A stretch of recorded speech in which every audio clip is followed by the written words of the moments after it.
On a coral reef, a small fish is deciding whether to cheat, and the only thing that changes its mind is whether another fish is watching. It has no conscience. It has an audience, and that turns out to be the same thing. The fish is a cleaner wrasse.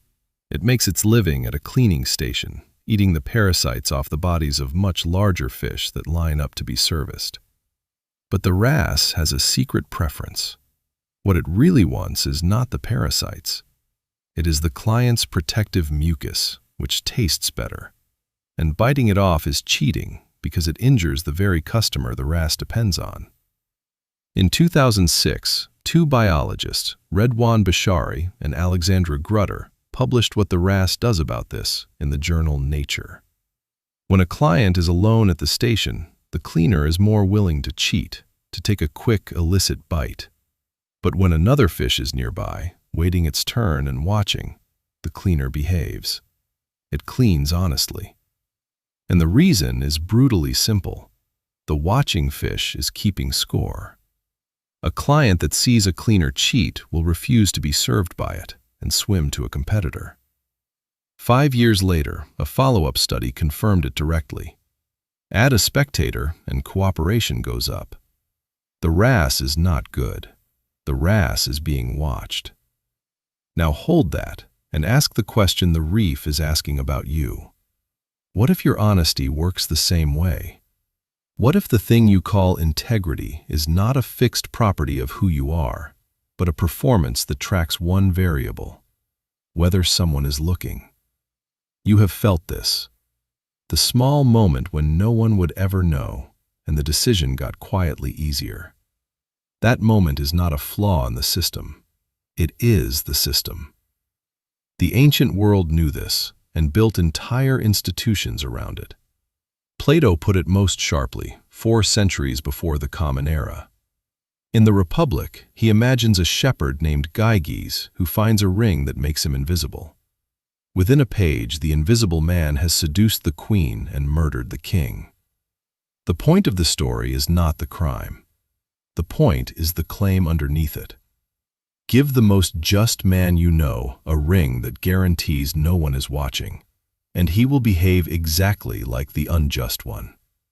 Justice, Plato has his speaker argue, is something we practice only because we cannot be sure we are unseen. Rome did not argue about it. Rome appointed an officer to do the watching. The position was called the Censor, and its job was to turn private conduct into a public, punishable record. In 184 before the Common Era, the most famous censor in Roman history, Cato the Elder, expelled a senator named Manilius from the Senate, ending a career that was probably headed for the consulship. Manilius's offense was not corruption or cruelty or theft. He had embraced his own wife in daylight in front of his daughter. The act was nothing. Being seen doing it was everything. Rome had built a man whose entire function was to be the eyes, so that Romans would behave as if always observed. The philosopher Seneca later wrote down the trick in plain language. Choose some man of high character, he advised, and keep him always before your eyes, and live as if he were watching you. Manufacture a witness, and you will be good. Halfway across the world, a different civilization reached the identical diagnosis and gave it a name. In the Confucian classics, The Great Learning and the Doctrine of the Mean, there is a concept called Shendu. It means watchfulness over yourself when you are alone. The text described the petty person exactly. He does what is wrong in private, and then, the moment a person of character walks in, he covers up the bad and displays the good, as if a gaze could be fooled. But it cannot, the text warns, because the other man sees through to his lungs and liver. The entire moral project of the Confucian gentleman is defined as one thing: to close the gap between how you act when watched and how you act when alone. In the 12th century, the scholar Zhu Xi made these texts required reading for anyone who wanted to enter the imperial government. For the next 700 years, every official in China was trained, first, in the problem of the unwatched self. If you have ever behaved better because you suspected you were being recorded, you already belong to this lineage, and you already know why this pattern is worth following to its end. Stay, because the modern version is no longer a philosophy. It is engineering. On the 18th of September 2015, the United States Environmental Protection Agency revealed what Volkswagen had built into 11 million cars. The engineers had written software that could detect when a car was being tested for emissions, the precise conditions of the laboratory bench, the wheels turning, but the steering still. And under those conditions, and only under those conditions, the car switched its pollution controls fully on. It passed the test, clean and obedient. Then, the instant it sensed it was back on a real road, unobserved, it switched the controls back down and emitted nitrogen oxides at up to 40 times the legal limit. Sit with what that is. It is not a company that broke a rule.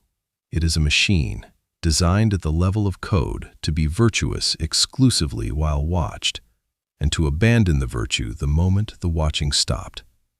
They did not build a cheater that sometimes gets caught. They built honesty itself as a performance for the test bench. One of the managers responsible, a compliance executive named Oliver Schmidt, was later sentenced to 7 years in an American prison, in part for helping hide the device from the regulators in the summer before it broke. The cleaner Wrasse, rendered in software and shipped 11 million times. So return to the reef, to the small fish behaving only because a second fish is near. We want to believe we are something other than that. We want integrity to be a thing we have, the way we have a height, fixed and ours. The Wrasse says otherwise, and so does the most unsettling human experiment in this whole story. At a university in England, researchers ran an honesty box for coffee, where people were trusted to pay on their own. Above the box, each week, they alternated 2 images. Some weeks, a photo of flowers. Other weeks, a photo of a pair of human eyes. In the weeks of the eyes, people paid nearly 3 times as much.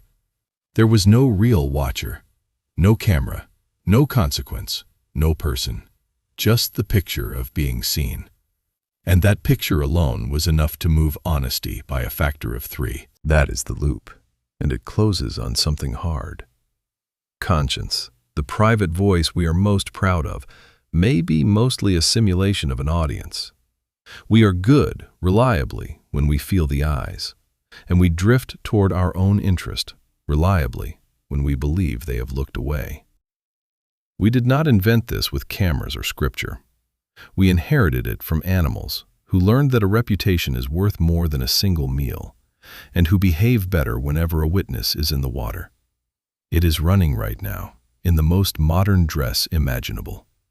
In 2023, American regulators fined a major asset manager, the investment arm of Deutsche Bank, $19 million, the largest penalty of its kind at the time, for overstating how much it actually practiced the ethical, environmental principles it advertised to investors.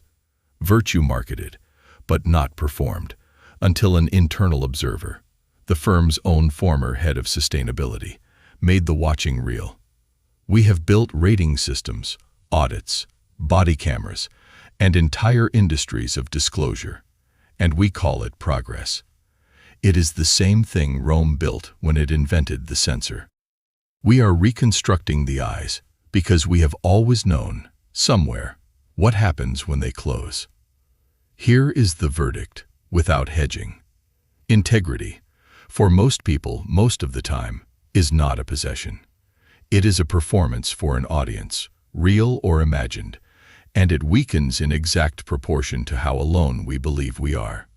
That is why every durable society keeps reinventing the watcher, and why the question that actually predicts behavior is never, "Are you honest?" It is, "Who is looking?" Next week the loop runs again. Somewhere it is far darker, where a group raises and protects the very thing built to replace it. If the machinery underneath your own behavior is worth seeing clearly, subscribe, and you will be there when it turns. Which leaves you with one question, and you already have a private answer. Think of the last genuinely good thing you did when you were certain no one would ever know. Then think of how much smaller that list is than the one you would tell people about. So, honestly, when the eyes close, who are you?